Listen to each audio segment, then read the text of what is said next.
Hey everybody, it's Lon.TV, and today we're taking a look at a lighting kit that's designed to help your video conference calls look better. This is from a company called Lume, and it consists of a LED light panel here, a tripod, a suction cup mount, and a light diffuser. And I'm going to show you how it works and what I think of it here in just a second. But I do want to let you know, in the interest of full disclosure, that I paid for this kit with my own funds because I needed it for my Zoom conference call location upstairs. All the opinions you're about to hear are my own. No one is paying for this review, nor has anyone reviewed or approved what you're about to see before it was uploaded. So let's get into it now and see what this kit is all about. Now, the price point on the kit is $99. You could probably go out and piece together a kit of your own for less money. But if you're looking for a simple, out-of-the-box solution, this is probably going to be your best bet. It does have a 1-year warranty, and Lume has been in this small light business for a while, too. So I think if you do have a problem, you'll probably get somewhat decent support from them. Now, the one thing you don't get in the box is a charger for the light. You get the charging cable, but not the charger itself. It is using a standard USB Type-C connection here, so you can plug it into pretty much any USB power source. It's running with 5 volts here. It does use a maximum of 9 watts of power when the light is at its full brightness. So if you wanted to power this off of the wall outlet, you'll want to make sure that the power adapter you're using provides at least 9 watts of power. So I would look for a USB charger that has 5 volts, 2 amps at a minimum, and that should give you the ability to run the light concurrently. Otherwise, you're going to have to go off of its internal battery. Now, when the light is at full brightness, the battery life is about an hour and a half, give or take. So you're not going to get a lot of time out of this battery unless you've got it plugged in with enough power to keep it going without having to eat into the battery. So just bear that in mind. You'll get through 1 call on battery, but not too many. And I found that if you're in a scenario where you're really blown out by a window behind you or something like that, you really need this thing going at its full brightness. So just be prepared for that.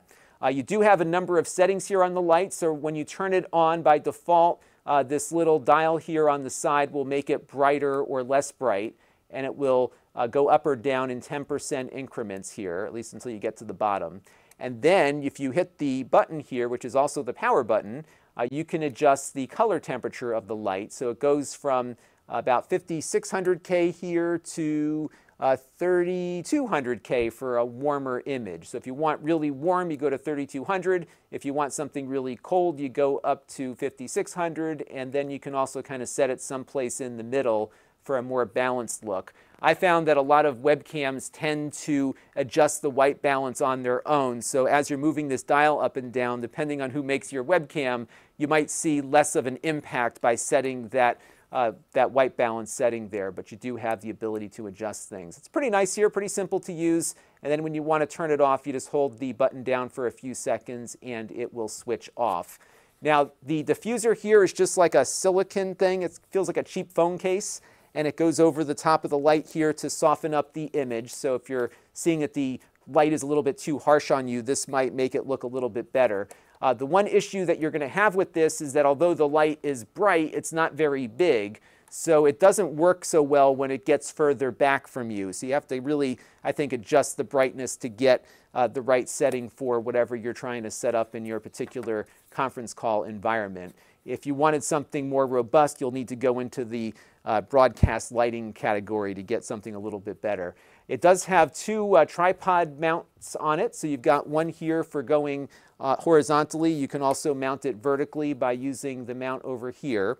And this will just screw into the suction cup mount here or the tripod mount. So we're going to do the suction cup one first because I wanted to show you the impact it might have on your laptop screen.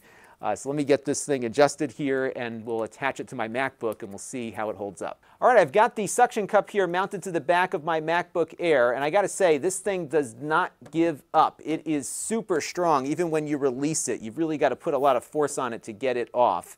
I think it combines some of that micro suction sticky stuff with a traditional suction cup, so it's really strong, which is a good thing. I did find, though, when you have it on your laptop display here, that it puts a lot of weight on the hinge. So as you can see here, when I've got my screen all the way back, the laptop is basically falling over. So you do need to be careful about that. It might actually take your screen with it. if you do have a weak hinge on your laptop, so bear that in mind. One issue that you'll have, though, if you wear glasses is that the light is coming directly at you. And when you're in that scenario, you're going to get some reflection off of your glasses. So you might want to look at using the tripod instead if you do wear glasses. The tripod is pretty easy to set up here. What's nice is that they do give you a little ball head at the top, so you can adjust the angle of the light, and that's really helpful if you extend it out. So on its minimum setting here, it's about 12 inches in height, and then you can extend it out with this telescoping feature that it's got, and you get it up to about 30 inches of height. So when you're up that high, you might want to angle it down on yourself. And you may want to do that when you are wearing glasses so that you're not seeing the light reflect in the glass. And you can see an example of what it looks like when I have the thing at its 30-inch setting kind of pointing down at me. I'm able to light myself up, and as long as I don't look up too high, you don't see the light reflected in the glasses. Now, of course, there are legs on this tripod, and you extend them out like this. And I was initially confused because when I put it down on the table, it just kind of collapsed on itself. But there is a knob here, and I'll give you the other angle so you can get a better look at it. There is a knob here that kind of locks those legs in, so you have to just kind of turn it from this setting to this one, and then it will usually keep itself steady on the desk, even with some force, so that kind of locks it in. There are these little rubber feet at the bottom of the legs here, and those keep it from slipping, and they also prevent scratching on a wooden desk like this, but they do tend to leave little rubber crumbs whenever you place it down, so just be ready for that. One other neat thing is that the ball head here comes off, so you can unscrew it from the top of the tripod, and you could attach it, for example, to the suction cup mount if you want, or even put it on a tripod too, so you do have some flexibility with all the different little mounting accessories here. So let's take a look and see what kind of impact the light can make. We're going to start off first with a computer with a lousy webcam, and you can see here the background is blowing us out, but when the light goes on, everything looks a lot better, and this could really, I think, help out a lot of people who've got less than high quality webcams to work with. You'll see the light going off there. I'm pretty much in the shadows. Doesn't look so great. We switch it back on here. It does have a pretty significant impact. And so I think there's going to be some folks who really get a lot out of this. Now, this is my MacBook Air's image without the light. When we turn on the light, you'll see it gets better, but it's not a huge difference. Certainly the image is clearer. We have less graininess, but it's still really able to pull me out of that background pretty effectively without the light.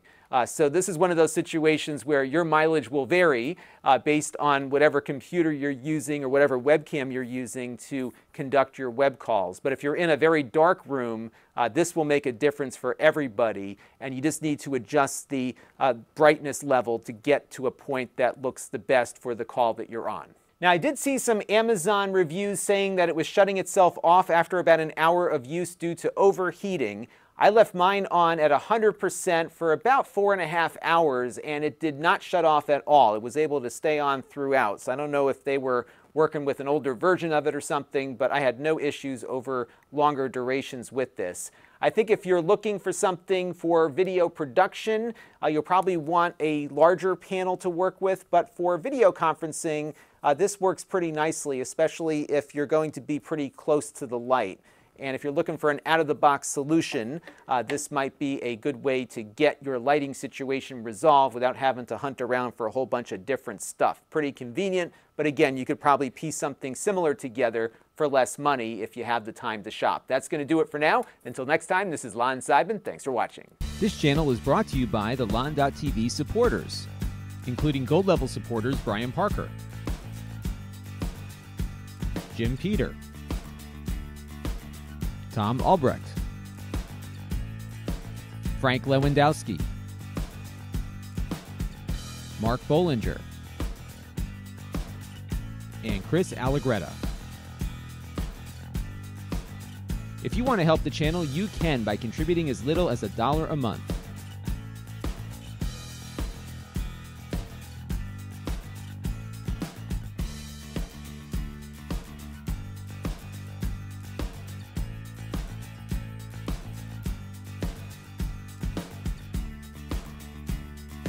Head over to Lon.TV/support to learn more.